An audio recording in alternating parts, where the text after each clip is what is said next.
A young woman named Emily, living alone in an old apartment. She hears strange noises at night but dismisses them.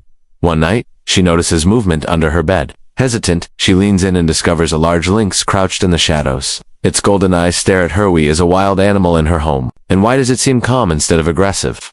Asterisk, the days that followed blurred into one long stretch of quiet vigilance. Emily hardly left the apartment. The world outside seemed distant and irrelevant. She devoted herself entirely to the lynx. In her tiny charge, she brought water in bowls. She washed the small bedding she fashioned from old towels and blankets. She whispered to them, though she knew they could not understand her words. It did not matter. The sound of her voice seemed enough to settle them. The lynx would sometimes nuzzle the kitten with a tenderness that made Emily's chest ache, and in those moments she felt a connection that transcended fear or reason. The apartment no longer smelled of dust and old wood. It smelled of fur and warmth and life. She tried to sleep, but she could not close her eyes without imagining some threat, some sudden intrusion that might take them from her. The lynx that became her shadow, moving silently when she moved, eating when she ate, sleeping when she slept. Emily began to notice the subtle intelligence in the way the lynx regarded her, the tilt of its head, the almost imperceptible movements of its ears, the way it shifted closer whenever she seemed uneasy, and she began to talk to it, as if it were human, asking questions she already knew she would never receive answers to, but the act of asking made her feel less alone then.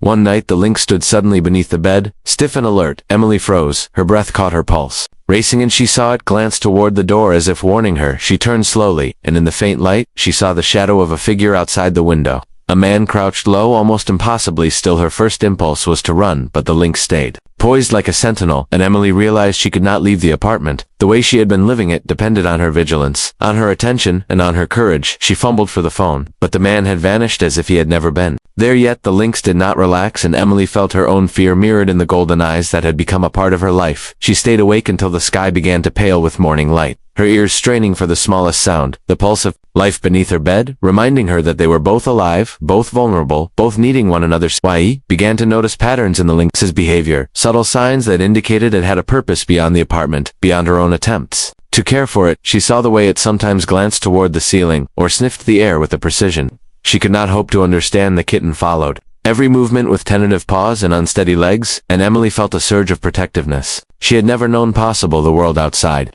might be cruel or indifferent or dangerous, but here beneath her roof something raw and miraculous had taken root, something that demanded her attention, her empathy, and her willingness to confront. The unknown weeks passed and the bond deepened. The lynx seemed to recognize Emily as family, as someone entrusted with a secret of life and death. She began to understand that the creature's presence was not random but a choice, an insistence that she witnessed something essential. She saw the pain etched in the animal's movements, the cautious way it approached the corners of the room, the small, deliberate steps that betrayed a memory of violence or loss, and she could not stop crying for it. For herself, for the helplessness she had always carried without knowing it. Then one evening the lynx began to paw at the edge of the apartment door, and Emily, following its gaze, realized that it wanted her to come with it to the alley behind the building where the city ended and the ruins of an abandoned lot began. The shadows stretched long across the cracked concrete. The air smelled of wet leaves and distant decay, and Emily hesitated at the threshold. But the lynx would not move without her. She stepped forward. Slowly the kitten clutched to her chest, and the animal led the way with an ease that was almost unnatural, guiding her to a small, hidden doorway half concealed behind a rusted dumpster, and there she saw the remnants of something terrible.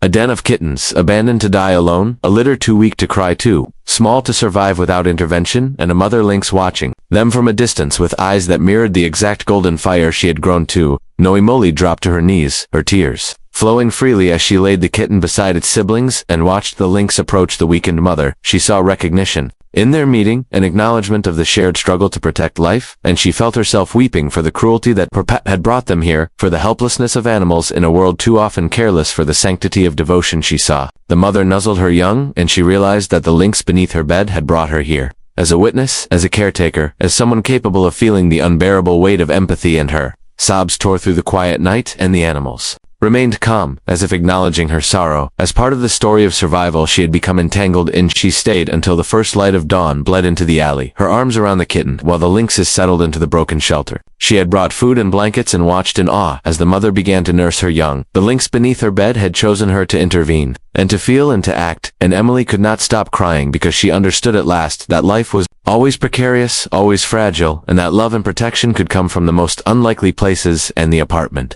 she returned to was no longer simply her own. It was a place of sanctuary, a place where courage and tenderness coexisted, a place where she had been shown the depths of devotion by a creature whose eyes had watched her tremble, and whose presence had taught her the power of Corinne. The days that followed, Emily made arrangements for the kittens to be cared for by a wildlife rescue organization, and she knew she would miss the lynx beneath her bed who had become both guardian and teacher. She found comfort in the memory of the creature's golden eyes and the quiet moments when it had allowed her to brush its fur and whisper promises she could not fully keep. She felt herself change in ways she could not have imagined. The world outside had not grown kinder, but she had learned that intimacy and trust could exist in the smallest, most unexpected forms, and that the responsibility of witness was a gift rather than a burden. And, when the lynx finally disappeared as silently as it had appeared, Emily found herself alone again in the apartment that once had been empty and cold, but now hummed with the echo of lives she had touched, and lives that had touched her. She could hear the faintest traces of movement beneath the bed, and she smiled through tears, knowing that the bond had not been broken, that it existed beyond the walls of her home, beyond the fears she had carried for so long, and that the lessons of vigilance, compassion, and devotion would remain with her forever.